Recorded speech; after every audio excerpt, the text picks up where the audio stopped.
First up today, we have the presentation of the Golden Valley Citizen of the Year plaque. And this year it goes to Nancy Azzam. And if I might just read it, you can come up and stand here if you want to, so we can look. No? Oh, all right. She's a bit shy, but friendly. Here we go. I'll read this one. Nancy Azzam moved to Golden Valley from Philadelphia in 1971 when her husband became one of the first cardiologists to practice at North Memorial Hospital. She completed a master's degree, raised 2 children, and has devoted her life to activism here in Golden Valley and abroad. The list of projects and causes she has supported is amazing. Until his death in 1997, Nancy worked for singer-songwriter John Denver and with his WinStar Foundation, raising awareness for whale issues. She continues this work today for another organization and will attend the International Whaling Commission meeting in Slovenia later this fall. That's about as far away as you can get, Slovenia, isn't it? From 1986 to 1994, she served on the Minnesota Zoo Board of Directors as the chair of the Biological Programs Committee. She was appointed to the board by Governor Rudy Perpich. Here in Golden Valley, in the 1990s, she organized her neighborhood to prevent the widening of Noble Avenue from a neighborhood 2-lane street to a 4-lane raceway. She also became concerned about the health of Bassett Creek and became a regular observer of the Bassett Creek Water Management Commission. She started the Spruce Trail Noble Avenue Neighborhood Watch and became its captain in 1996 when a man living on Noble Avenue was murdered and few people really knew who he was. Nancy wanted neighbors to know one another. She hosted neighborhood watch meetings and organized national night out parties. Nancy has been a board director for the Golden Valley Historical Society for 20 years. Many as vice president. She currently serves on the Building and Grounds Committee tending to the gardens. And the Golden Valley Historical Society is nice enough where we have our board meetings, a little white church on the street over here. She served as the president of the Golden Valley League of Women Voters.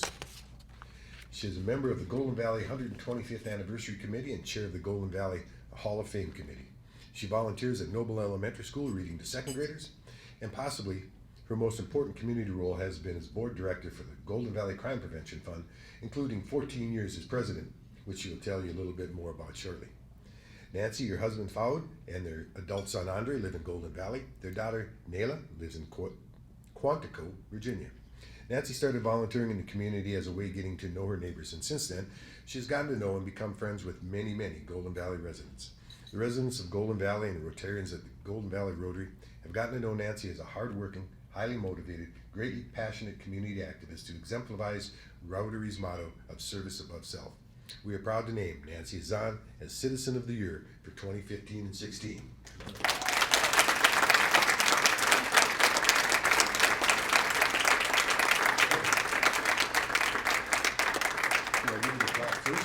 Okay. Are you going to take pictures? I have to put the microphone down that way. I have to do this. You know, we have a big web presence, so we have to have all of the photos. Now they tell me you got to do it like this. Oh. Look over here. Oh. Got it. There we go, just like Hollywood did. Well, thank you. Yeah. Well, thank you very Please. much. And there's a little mic on the side too for the camera. Which do I hold this? If you care to, or you can just keep it right there. Thank you. Thank you, Mark. Thank you all very much for thinking of me for this award. I was really kind of puzzled when I heard that I'd won this award because although I work very hard in many service organizations, I try sort of to keep my head a little bit low in some of them. But I read that one of the goals of Rotary International was to develop friendships as an opportunity to serve. And I'm thinking that's exactly what I did. When I moved here from Philadelphia, I didn't know one soul, and my husband had a 26-hour-a-day job. So I started making friends with do-gooders, and then I started embracing the do-gooder, causes. I'm quite familiar with the Golden Valley Rotary because I've been here numerous times to accept your very generous checks for the Golden Valley Historical Society. I was also here when you honored my friend Don Anderson and also Gloria Johnson.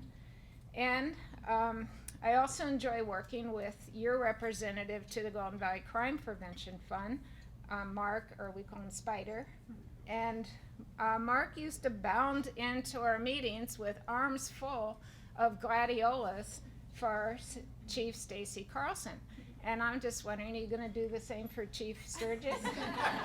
That should be interesting. That's what I'd like to know. I'd like to take this opportunity to highlight the Golden Valley Crime Prevention Fund, since I'm the first Citizen of the Year representing that. The Golden Valley Crime Prevention Fund was founded about the same time as this Rotary chapter was in 1973.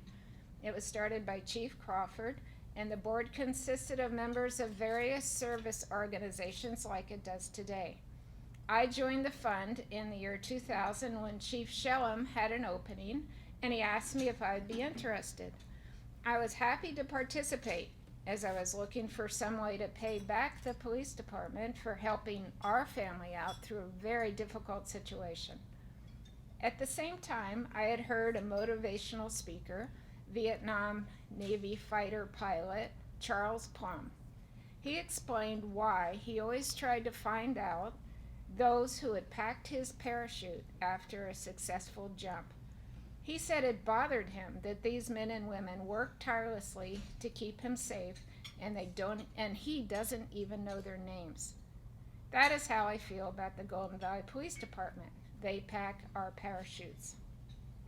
I joined the Crime Fund in 2000, and I agreed to be vice president right away. As all of you know who join nonprofits and agree to accept an office, I was soon president in 2 years. The fund raises money for programs the police want to do, but it's not in their budget. Reading some of the past minutes, I see we funded drug buys, massage parlor stings, tobacco and liquor compliance checks, and a favorite program of Dean Mooney's, I noticed, was that of the Officer Exchange Program. Our officers went to the United Kingdom, and we hosted the Brits when they came here. It was interesting for both sides, as the constables on patrol, or coppers, as Mark calls them, work without firearms and makes their policing very different from ours. More recently, our programs have focused on community policing with opportunities for residents to get to know the police personnel in friendlier circumstances. We have funded such activities as bike rodeos, safety camps, kids and cops, pizza in the park at Dover Hills apartment, and we've supported our police reserves and Night to Unite. 2 years ago, we received a very generous gift from Covenant Manor for a bait car. The police outfitted a confiscated vehicle in a way that when the thief steals this car, the police is alerted and they can run and arrest the thief. The police have put this car all over the city, in all the parking lots, out on the streets.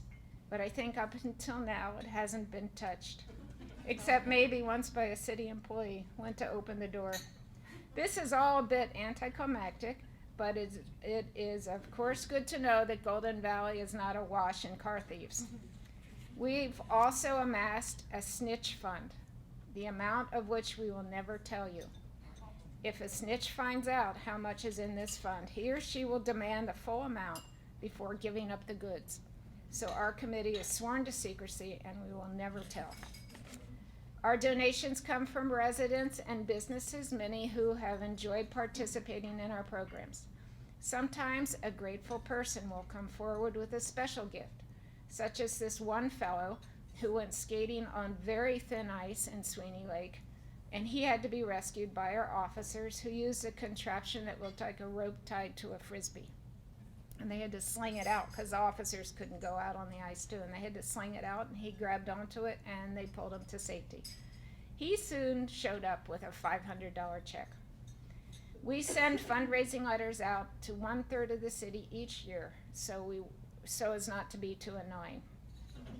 I hope you now know a bit about the Crime Prevention Fund, and I want to thank you again for this honor.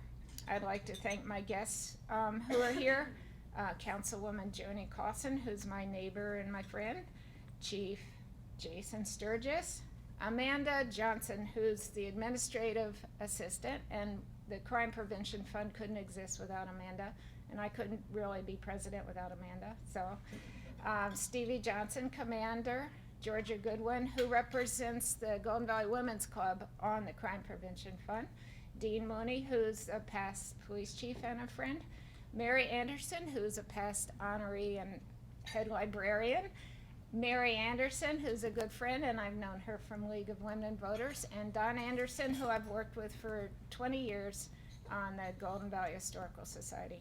So I'd like to thank you very much for this honor, and I'm sorry that half my table has to get back to work, but after the meal, they can run. So thank you very much.